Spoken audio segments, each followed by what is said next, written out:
حضرت ادریس علیہ السلام کے آسمان پر زندہ اٹھایا جانے کے بعد لوگوں کے دلوں میں کمزوری آ گئی اور اسی لمحے شیطان نے ان کے دلوں میں وسوسہ ڈالنے کا فیصلہ کیا۔ لوگو دیکھو، تمہارا رہنما ادریس کہاں چلا گیا جس پر تم ایمان لائے تھے، وہ اب تم میں نہیں رہا۔ کیا تمہیں نہیں لگتا کہ تم اکیلے ہو؟ آؤ میری بات مانو، میں تمہیں ایسی چیز دوں گا جو تمہیں کبھی چھوڑ کر نہیں جائے گی۔ یہ پتھر، یہ تمہارے درمیان ہمیشہ رہیں گے۔ ان کی شکلیں تمہارے رہنماؤں جیسی ہیں، جب تم انہیں دیکھو گے تو ان کی یاد تازہ ہوگی۔ ہاں، یہ اچھی بات ہے، ہم ادریس کو نہیں بھولیں گے، ہم ان پتھروں کے سامنے بیٹھ کر ان کا ذکر کیا کریں گے۔ اور یوں شیطان اپنے ناپاک ارادوں میں دن بدن تیزی سے بڑھتا گیا۔ اس کے فتنوں نے تیزی سے زمین پر جڑ پکڑ لی، لوگ دھوکے میں آ کر اس کے پیچھے چلنے لگے۔ زمین پر گناہ پھیل چکا تھا، بت پرستی، ظلم،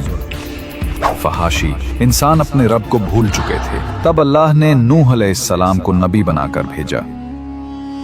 اور بے شک ہم نے نوح کو ان کی قوم کی طرف بھیجا تو وہ ان میں بالواسطہ 1000 سال سے 50 برس کم رہے، پھر ان پر طوفان نے آ لیا جبکہ وہ ظالم تھے۔ نوح علیہ السلام 950 سال قوم کو سمجھاتے رہے۔ اے میری قوم، میں تمہارے لیے ایک کھلا ہوا ڈرانے والا ہوں۔ اللہ کی عبادت کرو، اس کے سوا کسی کو شریک نہ ٹھہراؤ۔ اگر تم ایمان لے آؤ گے تو اللہ تمہارے گناہ معاف کرے گا اور تمہیں ایک مقررہ وقت تک مہلت دے گا۔ مگر وہ نہ مانے بلکہ مذاق اڑاتے رہے۔ اے نوح، کیا تو ہمارے بتوں سے دشمنی رکھتا ہے؟ تم تو صرف ہم میں سے ایک فقیر انسان ہے، کیا ہم تجھے پاگل سمجھیں؟ اے میری قوم، اللہ سے ڈرو، اس کی طرف پلٹ آؤ۔ وہ تمہیں آسمان سے بارش دے گا، تمہاری طاقت کو بڑھائے گا اور تمہیں عزت دے گا۔ اے نوح، اگر واقعی تم اللہ کے نبی ہو تو وہ عذاب لے آؤ جس کی تم بات کرتے ہو، ہم تم پر ہرگز ایمان نہیں لائیں گے۔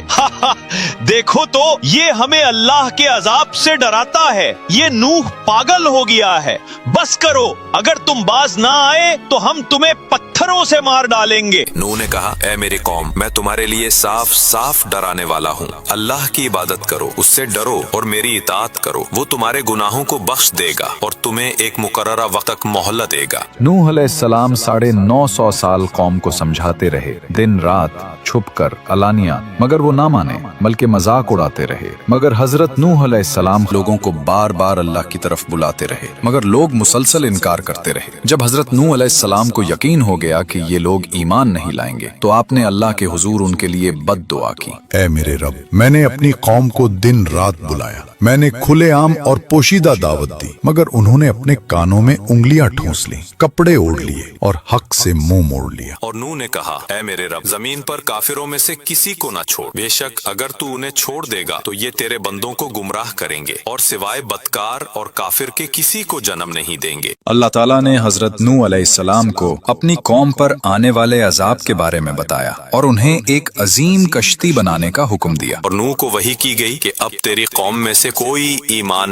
نہیں لائے گا سوائے ان کے جو ایمان لا چکے ہیں، پس ان کے اعمال پر غم نہ کر اور ہم ہماری نگرانی اور وحی کے مطابق ایک کشتی بنا، اور ظالموں کے بارے میں مجھ سے بات نہ کرنا، وہ ضرور غرق ہونے والے ہیں۔ حضرت نوح علیہ السلام نے اللہ کے حکم کے مطابق اسی کے نگرانی میں کام شروع کیا۔ کشتی کے لیے سب سے پہلے ساگوان نامی درخت کے بیج بوئے گئے جس کی لکڑی بہت مضبوط اور پائیدار ہوتی ہے۔